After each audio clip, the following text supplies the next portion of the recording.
wächst dort Mensch und Tier. Keiner weiß, bald wird es dunkel hier. Ես Արենն եմ։ Ես հպարտ մշեցի եմ։ Striking down the weak. Ես Հայաստանի Հանրապետության քաղաքացի եմ։ Ես Աբրահամն եմ։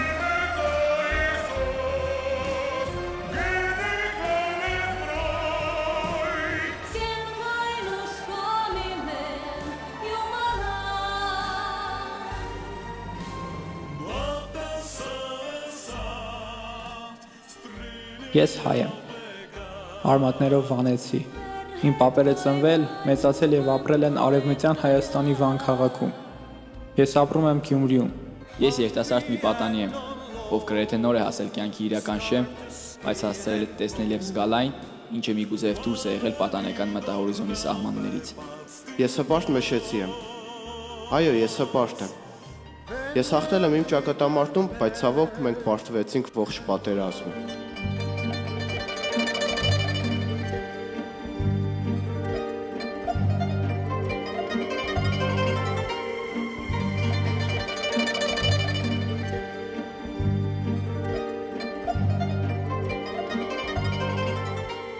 Մենք հիմա գտնվում ենք մի վայրում, որտեղ բոլորը հարգանքի տուրք են մատուցում 1915 թվականին նահատակված հայ զոհերի հիշատակին։ 1967 թվականի նոյեմբերի 29-ին բացված այս հուշարձանը ստացավ Ծիծեռնակաբերդ անվանումը, ըստ ավանդության այստեղ բնակվող ծիծեռնակների համար։ Բայց միտը ես մշեցի եմ։ Կներեք, ես սխալվել եմ։ Ես հենց մուշն եմ, հպարտ մուշը։ Ես չգիտեմ, թե ինչպիսի տեսք ունի Վանը։ Իմ մտահորիզոնում այն սահմանված է հետևյալ կերպ։ Հավերժական քնած մարդիկ, ովքեր արյունոտ տներին համահունչ լինելու համար եւս ներկվել են արյունով։ Իսկ նրանք, ովքեր չեն ներկվել արյունով, նրանց պատել է հավերժական արդյունքի դառը գույնը։ Այստեղ 12 սյուների մեջտեղում վառվում է վրեժխնդրության անմար կրակը։ Այն զոհերի, ովքեր պահանջում են իրենց հոգիների խաղաղ նինջը երկնային կյանքում։ Տեսեք, այստեղ ամբողջովին դատարկ է։ Դատարկ է եւ նախորդ օրը, դատարկ է եւ այսօր։ Միթե ամբողջ տարվա մեջ մեկ օր է հատկացված հիշել այն զոհերին, ովքեր նահատակվեցին Թուրքի վրեժխնդրության լճում։ Ես կռվում էի։ Ականջներս խլացել էին թնդանոթների ու փամփուշտների ձայներից, բայց ես հազարավոր կիլոմետրերի վրա լսում էի Սասունի խուլ հառաչանքը, Մուսա լեռան պայքարի ձայները։ Ինչու ես չեմ կարող գնալ, տեսնել եւ ինչու ոչ նաեւ ապրել այնտեղ, որտեղից իմ արմատներն են գալիս։ Ես գիտեմ պատասխանը, որովհետեւ այդ ցանկությունը միայն իմ եւ ինձ նման մի քանիսի մեջ է, բայց ոչ բոլորի։ Ես ուզում էի վազել, ոտքերս ընդարմացել էին, ձայնս կտրվել էր, ուժերս սպառվել էր։ Հայ ժողովուրդը 1915 թվականից մինչ այս պահը ավելի շատ արդյունք է թափել 1.5 միլիոնի համար, քան արել այնպիսի քայլեր, որ 1.5 միլիոն ժպիտ հետևի նրան։ Նրանք էլ չկան։ 1.5 միլիոն աչքեր, որ այլևս արև չեն տեսնի։ 1.5 միլիոն շուրթեր, որ այլևս չեն համբուրի։ 1.5 միլիոն անուններ տեսնում են ներկայիս ցեղասպանությունը, որը մենք ենք կերտել գաղթով, թերի կրթությամբ, անտարբերությամբ ու ողբով։ 1.5 միլիոն հայազգ, որ այլևս չեն նայի։ Եթե 1915 թվականի կատարվածը ֆիզիկական բնաջնջում էր, ապա սա բարոյական։ Եվ այս անգամ չէ, որ թուրքը մեզ ցանկանում է կոտորել, այս անգամ մենք ենք ինքներս մեզ կոտորում։ Եվ հիմա մենք ցանկանում ենք ջնջել այն ամենը, ինչը փոխկապակցված է անցյալի հետ։ Ես էլ ընկա ինչպես մի ծեր կաղնի, գետինը թղրդում էր,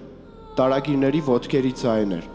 Նրանց սպանում էին ամենուր, սպանում էին ամենադաժան ձևով, բայց միտը սպանողները մարդիկ էին։ Սպանություն բառից արդեն ամբողջ մարմնով սարսուռ է անցնում, բայց մեզ սպանողները ամենևին էլ մարդ չէին։ Ինչու մեռնել այդպիսի անփառունակ մահով։ Ինչու չմարտնջել ու չընկնել ինչպես մի հայ մարտիկ։ Պատմությունը ցույց է տվել, որ հայի ուժերի միասնականության մեջ է, իր ընդհանուր գաղափարի ու նպատակի։ Իսկ հիմա նպատակները դարձել են անհեռանկար, ցանկությունները տարամերժ, եւ բոլորի ցանկությունը միայն մեկն է՝ հատուցում։ Երբ տեսնում եմ Եղեռնի կադրերը, դա ինձ մղում է պայքարի։ Պայքար, որը պետք է սկսենք հենց ինքներս մեր միջից։ Հաղթելով մեզ, մենք կհաղթենք բոլորին, քանի որ մենք ենք մեր ամենաբարդ թշնամին։ Այն վայրագությունները, որոնք նրանք արել են հայ ժողովրդի հետ, նույնիսկ վեր է մարդկային երևակայությունից։ Եկեք խնդրում եմ, ուղղակի չմոռանանք այն, ինչ արել են թուրքերը մեր պապերի հետ։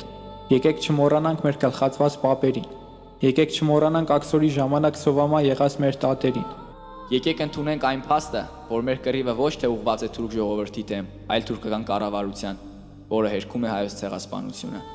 Առաջին հայացքից խոսքերս կարող են թվալ շատ հեշտ իրագործելի, բայց ոչ, իրականում այն շատ դժվար է։ Իրականում դժվար է հաղթել ինքներս մեզ, բայց եկեք փորձենք։ Եկեք սկսենք պայքարը, եւ սկսած պայքարը ոչ թե ավարտենք կեսից, այլ ավարտենք այն պահին, երբ կհաղթենք ինքներս մեզ եւ դրանով իսկ կհաղթենք բոլորին։ Մենք մի բռունցք ենք, մի ամրոց, մի դրոշ, ու մենք պիտի հարվածենք, մենք պիտի կառուցենք ու ամրանանք, մենք պիտի վերջապես ծածանվենք։ Մենք, հայերս, ամբողջ աշխարհին ցանկանում ենք ընդունել տալ հայոց ցեղասպանությունը, բայց մենք ինքներս չենք ուզում ընդունել այն անհերքելի փաստը, որ նախ պետք է հաղթենք մեր դեմ մղվող պատերազմում, այնուհետև սկսենք փոխել ամբողջ աշխարհին։ Որովհետև մենք չենք ուզում փոխվել, այլ ուզում ենք փոխել ողջ աշխարհը միանգամից։ Մենք պիտի հաղթենք այն ճակատամարտում եւ այն պատերազմում, որը 100 տարի առաջ տանուլ տվեցինք, ու մենք կանենք դա։ Մենք կանենք դա առանց վախի, մենք կանենք դա միասնությամբ ու առանց ափսոսելու։ Միգուցե մեր հաղթանակը չտեսնեմ ես, չտեսնեն իմ որդիները, չտեսնեն իմ թոռները, բայց հաստատ կգա մի ժամանակաշրջան, որը կվայելի հաղթանակի բաղձալի համը։ Մոտ 1 տար առաջ մոլորակի վրա առաջացավ մի կետ, որը մինչ այժմ դեռևս չի նշվել քարտեզի վրա։ Դա Եղեռնի զոհերի հիշատակի կետն է, եւ այդ կետը մենք պետք է նշենք մեր իսկ պայքարով։ Խոսքս ուղում եմ քեզ, հայ մարդ։ Վաղը եւ այդ կգաս ծիծեռնակապեր։ Ծնկաչոք կաղոտես ու ինքդ քեզ խոսք կտաս, որ սրանից հետո այլևս չես հանձնվի,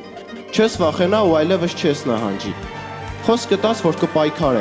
կպայքարես քո համար, կպայքարես քո սերնդի համար եւ այդ պահին ականջդ կտնես քարին։ 1.5 միլիոն ծապեր